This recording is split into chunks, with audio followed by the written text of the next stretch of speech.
नमस्कार भक्तों, हमारे चैनल संपूर्ण कथा में आप सभी का स्वागत है। आज हम सुनेंगे शनिवार व्रत कथा।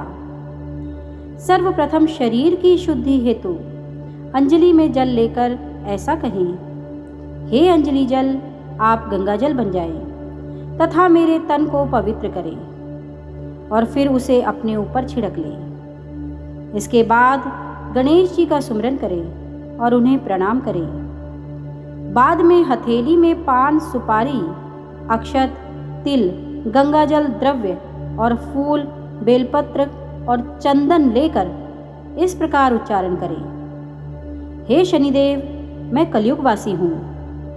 पृथ्वी लोक मेरा वास है। मेरा अमुक नगर है, अमुक मास है, अमुक पक्ष है, अमुक तिथि और अमुक नक्षत्र है। आप मेरे समस्त कष्टों को नष्ट करें, मैं आपका संकल्प करता हूँ। इसके पश्चात हथेली की वस्तु शनिदेव के सिंहासन पर समर्पित कर दें। बाद में गंगा जल या साधारण जल से शनिदेव की मूर्ति को स्नान करावें। इसके पश्चात अक्षत, तिल, बेलपत्र, पुष्प, चंदन तथा पुष्पांजलि श्रद्धापूर्वक समर्पित करें। ऐसा कहकर हाथ जोड़कर क्षमा प्रार्थना करें। हे शनि, आप सूर्य के पुत्र हैं तथा यमराज के भाई हैं। आप ही मेरे आधार हैं। मैं कर्महीन हूँ, क्रियाहीन हूँ। आप मेरी भक्ति को स्वीकार करें तथा मेरी भूल को क्षमा करें। आपको बारंबार नमस्कार है। आज्ञा दी गुरुदेव ने, दीना शीश झुकाए, कथा कहूँ शनिदेव की, भाषा सरल बनाए। सर्वप्रथम श्री सरस्वती का सुमिरन करके, गणपति जी को नमस्कार करके तथा अपने गुरुदेव के चरणों में माथा नवाकर मैं श्री शनिदेव जी की कथा प्रारंभ करती हूँ। यह शनिदेव जो मनोवांछित कार्यों को सफल बनाने वाले हैं तथा जिन्हें सकल नर नारी और 33 कोटि देवता, योगीश्वर, मुनीश्वर ध्याते हैं, वही देव मेरी त्रुटियों को क्षमा करें और मुझे अपनी शरण में लें। मेरे मन में आपके प्रति अगाध प्रेम है। यह बात सर्वविदित है कि जो लोग शनिदेव को ध्याते हैं उनके सकल मनोरथ सफल होते हैं तथा जो ऐसे देव को भूल जाता है वह इस संसार में महान दुख पाता हुआ नरकगामी होता है और अगले जन्म में पशु की योनि में जाता है। जो कथा मैं तन मन से कहने जा रही हूँ उसे आप भी सच्चे मन से ग्रहण करें।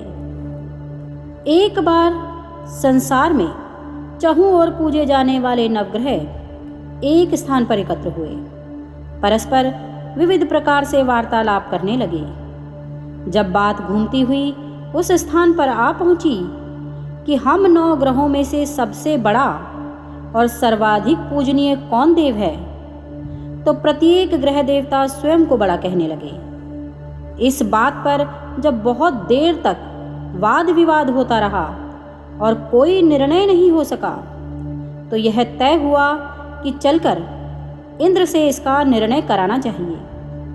अतः वह 9 के 9 ग्रह इंद्रदेव के समक्ष उपस्थित हुए। उन सब की बातें सुनकर इंद्रदेव भी सोच में पड़ गए, किसे छोटा कहूँ और किसे बड़ा, किसकी श्रद्धा के पात्र बने और किसके कोप के भाजन। अंत में सोच समझकर निर्णय न करते हुए वह बोले, मैं अल्पबुद्धि, इस बात का निर्णय करने में असमर्थ हूँ। मुझे तो आप सभी बड़े नजर आते हैं और मैं सभी का आदर सम्मान संभाव से करता हूँ। इस पर नवग्रह संतुष्ट नहीं हुए और हट करने लगे कि इसका निर्णय आपको अवश्य करना चाहिए। तब देवराज बोले, आप लोग मृत्युलोक में जाइए। वहाँ एक अत्यंत न्यायप्रिय राजा विक्रमादित्य राज्य करता है। आप उनके पास जाइए, वह अवश्य आपका कोई ना कोई उचित निर्णय कर देगा। इंद्र से निराश होकर नवग्रह मृत्युलोक में जाने को तत्पर हो गए। देवराज इंद्र ने जब उन्हें वहां से जाते देखा तो प्रसन्न होकर चैन की सांस ली। इस धर्म संकट से निकलना उनके लिए सचमुच ही कितना दुश्वार था, पर अपनी चतुराई से अपने ऊपर आए संकट को राजा विक्रमादित्य पर टाल दिया। उज्जैन नगरी की उन दिनों सारे ही भारत में धाक थी। एक तो महाराजा विक्रमादित्य के दरबार में बड़े बड़े ज्ञानवान लोगों का सम्मेलन होता रहता था, दूसरे उस न्यायप्रिय राजा के न्याय से उज्जैन नगरी का सारे भारत में डंका बजता था। स्वर्ग में जब नवग्रहों का निर्णय ना हो पाया तो वह अपने अपने विमानों पर आरूढ़ हो मृत्युलोक में आ पहुंचे। ठीक उस समय जब राजा विक्रमादित्य का दरबार ठसाठस भरा हुआ था, तब नवग्रह वहां जा पहुंचे। नवग्रहों को इकट्ठा देखकर विक्रमादित्य अपने सिंहासन से उठ खड़े हुए और सभी देवों को सम्मानपूर्वक आसन ग्रहण करने को कहा, किंतु राजा के इस सम्मान को किसी भी ग्रह देवता ने स्वीकार नहीं किया। तब विक्रमादित्य ने प्रश्नवाचक दृष्टि से उनकी ओर देखा तो बृहस्पति देव ने आगे बढ़कर कहा, हे राजन, हम यहाँ तब तक आसन ग्रहण नहीं करेंगे जब तक कि आप हमारा यह निर्णय नहीं करेंगे कि हम लोगों में सबसे बड़ा कौन है। राजा अपने ऊपर आए इस धर्म संकट को देखकर पल भर को तो घबरा गया, परंतु शीघ्र ही उसने स्वयं को संभाल लिया। उसने अपने मन में एक युक्ति सोच ली। दरबार में छोटे छोटे आसनों की एक पंक्ति प्रवेश द्वार तक चली गई थी। राजा ने उन लोगों से कहा कि आप यहाँ पर आसन ग्रहण कीजिए और मैं सोचकर अभी अपना निर्णय सुनाता हूँ। यह कहकर राजा अपने सिंहासन पर बैठ गया। सिंहासन के निकट ही जो आसन पड़ा था उस पर भागकर बृहस्पति जी जा बैठे। उनके अगले आसन पर सूर्यदेव जा बैठे। सूर्य के निकट ही चंद्रमा और फिर इसी क्रम में बुध, मंगल, राहु, केतु इत्यादि ने भी अपना अपना आसन ग्रहण कर लिया।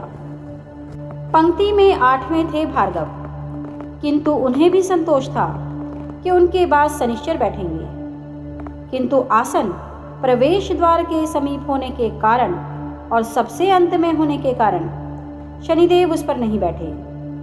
राजा विक्रमादित्य ने सोचा था कि जो ग्रह उस अंतिम आसन पर बैठेगा वह उसी को विनय और दयाशील के आधार पर बड़ा कह देंगे, पर वहां तो बात ही दूसरी हो गई। शनि अति क्रोधी और विकट स्वभाव के देवता है। जब वह नहीं बैठे तो 8 ग्रह खिलखिलाकर हंस पड़े। अपना इस प्रकार अपमान होते देखकर शनिदेव की आंखें क्रोध से लाल हो गई और भ्रुकुटी तन गई। क्रोध से कांपते हुए वह बोले, राजन, मुझसे वैर लेकर तुमने अच्छा नहीं किया। क्या समझकर तुमने मुझे इस प्रकार से अपमानित करना चाहा है और क्यों मुझे तले बिठाना चाहा है। चांद ग्रह का प्रभाव 2.25 दिन रहता है और सूर्य, शुक्र और बुध का प्रभाव केवल आधा मास। सोम और मंगल 2 मास और गुरु 13 मास। राहु और केतु 18 मास रहते हैं, जबकि मैं 7.5 वर्ष तक रहता हूँ। इसलिए हे राजन, अब तू सावधान हो जा। तूने मेरा जो अपमान किया है इसका दंड तुझे अवश्य मिलेगा। राजा के कुछ दिन तो आराम से बीते, परंतु शीघ्र ही शनिदेव की कोप दृष्टि फिरी और राजा पर 7.5 आ गई। उन्हीं दिनों एक व्यापारी कुछ घोड़े बेचने के लिए उज्जैन नगरी में आया। सुंदर सुंदर घोड़े देखकर राजा का जी ललचा गया। राजा ने उन्हें खरीदने का आदेश दिया। घोड़ों में एक घोड़ा भंवर नाम का था। राजा उस पर चढ़कर देखने लगा। कुछ देर तक तो घोड़ा राजा को लिए वहीं घूमता रहा, परंतु फिर सहसा भाग खड़ा हुआ। राजा को बड़ा अचंभा हुआ। घोड़ा एक भयानक जंगल में राजा को पटक कर अंतर्ध्यान हो गया। राजा अकेला उस वीरान जंगल में भटकने लगा। साय के समय जब उसे प्यास बहुत सताने लगी तो वह जोर जोर से चीखने लगा। उधर एक पगडंडी से एक ग्वाला अपने गांव जा रहा था। वह राजा की आवाज़ सुनकर रुक गया। राजा उसके पास गया। ग्वाले ने उसकी व्यथा जानकर उसे निकट की नदी पर ले जाकर पानी पिलाया। पानी पीने के बाद राजा स्वस्थ हो गया और प्रसन्न होकर उसने ग्वाले को अपने हाथ की अंगूठी उतार कर दे दी और उससे कहा कि मैं उज्जैन का रहने वाला हूँ, यहाँ रास्ता भटक गया हूँ, तुम मुझे रास्ता दिखाओ। तब ग्वाला उसे अपने साथ गांव ले आया। वहाँ एक मिष्ठान की दुकान पर राजा ने मिठाई खा पीकर भूख मिटाई और दुकानदार को भी एक अंगूठी उतार कर दे दी। दुकानदार के पूछने पर उससे भी यही कहा कि वह उज्जैन नगरी का रहने वाला है और उसका नाम बौना है। फिर वह दुकान के बंद होने तक वहीं बैठा दुकानदार से बातें करता रहा। उस दिन दुकानदार की बिक्री बहुत अच्छी हो गई। उसने सोचा, यह भाग्यवान पुरुष है जो इसके आने से आज मेरी इतनी बिक्री हुई है। इसलिए रात होने पर वह राजा से बोला कि वह उसके साथ उसके घर चले और साथ ही भोजन भी करे। राजा मान गया। जब दोनों घर पर पहुँचे तो दुकानदार की पत्नी ने उनका बड़ा स्वागत सत्कार किया और अतिथि के लिए विशेष रूप से भोजन तैयार किया। भोजन करते समय एक अद्भुत घटना घटी। जहाँ राजा भोजन कर रहा था वहीं सामने की दीवार पर सोने का एक सतलखा हार टंगा हुआ था। उसके पीछे एक चित्र था। सहसा ही वह हार वहाँ से अदृश्य हो गया। दुकानदार के यहाँ एक दासी थी। उसने जाकर घर की मालकिन से कहा, वहाँ खूंटी पर हार नहीं है। जब यह बात दुकानदार तक पहुँची तो उसने राजा से पूछा। राजा बोला, मुझे तो नहीं मालूम। दुकानदार ने कहा, तुम्हारे और मेरे अतिरिक्त यहाँ कोई नहीं है, सच सच बताओ, हार कहाँ है? उसने कहा, मुझे नहीं मालूम। राजा फिर बोला, मेरे पास कोई हार नहीं है। जब कोई निर्णय नहीं हो सका तो दुकानदार राजा को उस नगर के राजा के पास ले गया। उस नगर के राजा ने जब विक्रमादित्य की भोली भाली सूरत देखी तो बोला, यह व्यक्ति कभी चोरी नहीं कर सकता, और यह कहकर उसने विक्रमादित्य को छोड़ दिया। विक्रमादित्य जब उस नगर में यूं ही इधर उधर घूम रहा था तब उस नगर के एक तेली ने उससे कहा कि वह उसके यहाँ काम कर ले तो उसे वह रहने को स्थान और खाने की सामग्री भी देगा। राजा मान गया और तेली उसे अपने घर ले आया। वहाँ सारा दिन राजा धानी पर बैठा उसके बैलों को हाँकता रहता और तेली बाजार में तेल बेच आता। जब वर्षा ऋतु आई और मूसलाधार वर्षा होने लगी तब धानी पर बैठे हुए विक्रमादित्य ने मौज में आकर ऊंचे ऊंचे स्वर में राग आलापना आरंभ कर दिया। निकट ही उस नगर के राजा का राजमहल था। वहाँ खिड़की में बैठी राजकुमारी ने जब राजा का मधुर स्वर में संगीत सुना तो वह अपना दिल हार बैठी। उसने दासी को पता करने के लिए भेजा। दासी वहाँ राजा को गाते हुए देखकर लौटी तो राजकुमारी से बोली कि वहाँ पर तो कोई अति सुकुमार नवयुवक बैठा मस्ती में आंखें बंद किए गा रहा है। जब राजकुमारी ने यह सुना तो उसने अन्न जल त्याग कर दिया। रात तक जब उसने कुछ नहीं खाया तो रानी ने आकर उसे समझाया, पर वह बोली कि वह तो उस गाने वाले से ही विवाह करेगी। रानी ने जाकर राजा से कहा कि राजकुमारी एक तेली पर मोहित हो गई है और उससे ब्याह रचाना चाहती है। राजा ने सुना तो बहुत क्रुद्ध हुआ। उसने तेली के घर से विक्रमादित्य को बुलवाया और उसके हाथ काटकर जंगल में फिंकवा दिए। यह बात जब राजकुमारी को पता चली तो वह और भी अपनी बात पर दृढ़ हो गई। बोली, मैंने तो अब उसी को वर लिया है, वह चाहे कैसा भी हो उसी से विवाह करूंगी। बेटी की हठ देखकर लाचार हो राजा ने दोबारा विक्रमादित्य को नगर में बुलवाया और उससे राजकुमारी का साधारण ढंग से पाणी ग्रह कराया और एक साधारण मकान में दोनों को बसा दिया। दोनों वहीं रहने लगे। एक दिन जब विक्रमादित्य सोया था तो स्वप्न में उसे शनिदेव नजर आए।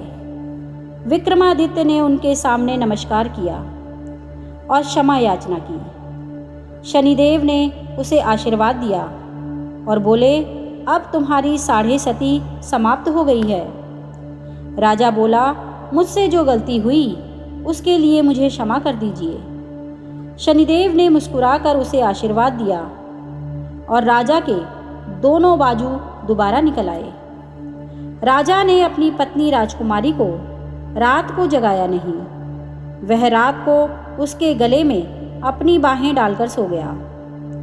सुबह राजकुमारी की आंख खुली तो उसने अपनी गर्दन में बाहें पड़ी देखी तो वह चौंक कर उठ बैठी। परंतु शीघ्र ही विक्रमादित्य ने जागकर उसको सब बातों से अवगत करा दिया। जब वहाँ के राजा को यह बात मालूम हुई तो वह भागा भागा आया और उस अपंग को फिर से स्वस्थ देखकर चकित रह गया। उसने भी विक्रमादित्य से यही कहा कि यह सब शनिदेव की कृपा का फल है। और विक्रमादित्य ने अपना वास्तविक परिचय भी उस राजा को दिया और सारा किस्सा विस्तार से सुनाया। सुनते ही राजा विक्रमादित्य के चरणों में गिर गया और क्षमा याचना करने लगा। यह खबर शीघ्र ही सारे नगर में फैल गई। दुकानदार को जब यह खबर मिली तो वह भागा भागा आया और विक्रमादित्य के पांव पर लौटने लगा। विक्रमादित्य ने उसे उठाकर आसन पर बिठाया और कहा, तुम घर जाकर उसी खूंटी पर देखो, हार टंगा होगा। और सच ही दुकानदार ने देखा तो उसे हार टंगा पाया। राजकुमारी के पिता ने नौकरानियों के साथ लश्कर समेत विक्रमादित्य को विदा किया। राजा विक्रमादित्य जब राजकुमारी को लेकर अपनी नगरी उज्जैन में लश्कर समेत पहुंचा तो सारी नगरी में उत्साह छा गया। अपने राजमहल में प्रवेश करने से पूर्व विक्रमादित्य ने नवग्रहों की पूजा की और शनिदेव को सर्वोच्च स्थान दिया।